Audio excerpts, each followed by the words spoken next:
அண்ணே, இது நிஜமாவே ஒரு shock news boss. Senthil Balaji sir இப்பதான் ஒரு வழக்குல இருந்து ரிலீஸ் ஆகி வந்திருக்காரு. அதுக்குள்ள அடுத்த ஒரு 397 கோடி டிரான்ஸ்ஃபார்மர் ஊழல் புகார் சென்னை உயர்நீதிமன்றத்துல விஸ்வரூப எடுக்குது. அறப்போர் இயக்கம் கொடுத்த ஆதாரத்தை பார்த்தா நீதிபதிகளே மிரண்டு போயிருக்காங்க. இந்த டிரான்ஸ்ஃபார்மர் டஹால்டி மேட்ர ஒரு அதிரடி பிராண்டி செய்திகள்ல பாத்துடலாம். பிராண்டி செய்திகள்: 397 கோடி ரூபாய் டிரான்ஸ்ஃபார்மர் ஊழல், செந்தில் பாலாஜிக்கு அடுத்த தலைவலி, ஐஏஎஸ் அதிகாரிக்கும் செக், சிரி, நீதி, பணம் சரிவு. ஹலோ ஹலோ ஹலோ மக்களே, இது உங்கள் ஏஞ்சல் அருணா. என்ன பாஸ், கரண்ட் கம்பியில கை வச்சாதான் ஷாக் அடிக்கும்னு பார்த்தா இப்போ டிரான்ஸ்ஃபார்மர் வாங்கின கணக்குலயே ஷாக் அடிக்குது. 2021-23 காலகட்டத்துல நடந்த இந்த கொள்முதல் முறைகேடு பத்தி உயர்நீதிமன்றம் செம்ம காட்டமான உத்தரவை போட்டிருக்காங்க. இதோ அந்த 7 ஜொலிக்கும் தகவல்கள். 1.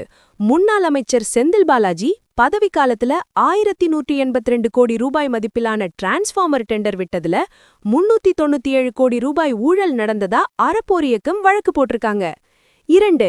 ஒரே விலை ட்விஸ்ட்.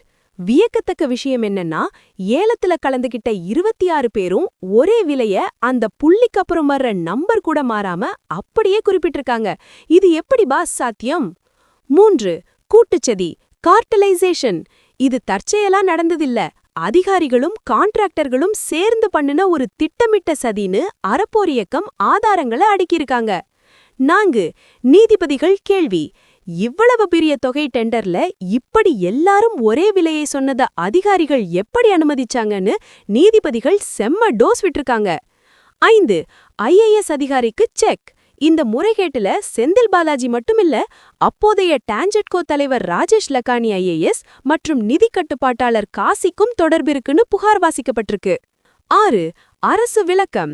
லஞ்ச ஒழிப்புத்துறை விசாரணை நடக்குது, ஆனா 1987லிருந்து இதே நடைமுறைதான் பின்பற்றிரோன்னு அட்வொகேட் ஜெனரல் சொன்னத நீதிபதிகள் ஏத்துக்க தயாராயில்ல. 7. டெட்லைன்.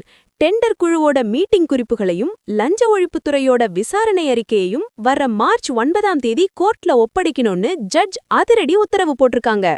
பாஸ், ஏன் இந்த விஷயம் இப்ப இவ்வளவு முக்கியம் தெரியுமா? புள்ளிக்கப்புறம் வர்ற பைசா கூட மாறாம 26 பேர் ஒரே விலைய கேக்குறாங்கன்னா அது எவ்வளவு பெரிய சிஸ்டமேட்டிக் ஊழலா இருக்கும்னு யோசிச்சு பாருங்க. மக்கள் வரி பணத்துல 400 கோடி ரூபாய் நஷ்டம்னா அது சாதாரண விஷயம் இல்ல. நீதிமன்றம் இப்போ ஸ்ட்ரிக்ட் ஆபீசரா மாறி இருக்கிறது தான் ஊழலுக்கு எதிரான ஒரு பெரிய நம்பிக்கை. கண்ணா, டிரான்ஸ்ஃபார்மரை மாத்துனா ஊருக்கே வெளிச்சம், ஆனா அந்த கணக்க மாத்துனா அமைச்சருக்கே கஷ்டம். மார்ச் 9ஆம் தேதி கரண்ட் வருமா இல்ல கம்பி வருமானு தெரிஞ்சிடும் boss. Logic may fail, but numbers never lie boss. தொடர்ந்து இணைந்திருங்கள். இந்த 397 கோடி ரூபாய் முறைகேடு பத்தி நீங்க என்ன நினைக்கிறீங்க? செந்தில் பாலாஜிக்கு இதுல பங்கு இருக்குமா? கமெண்ட் பண்ணுங்க. தமிழகத்தின் சூடான நீதிமன்ற செய்திகளுக்கு தொடர்ந்து இணைந்திருங்கள். ஸ்டே டியூன்ட் வித் பிராண்டி செய்திகள். Stay tuned. உண்மையை லவுடா சொல்வோம், குயிக்கா சொல்வோம். This is Angel Aruna signing off. Keep வாட்சிங். Bye bye. ஒரு விசில் போடுங்க பாஸ்.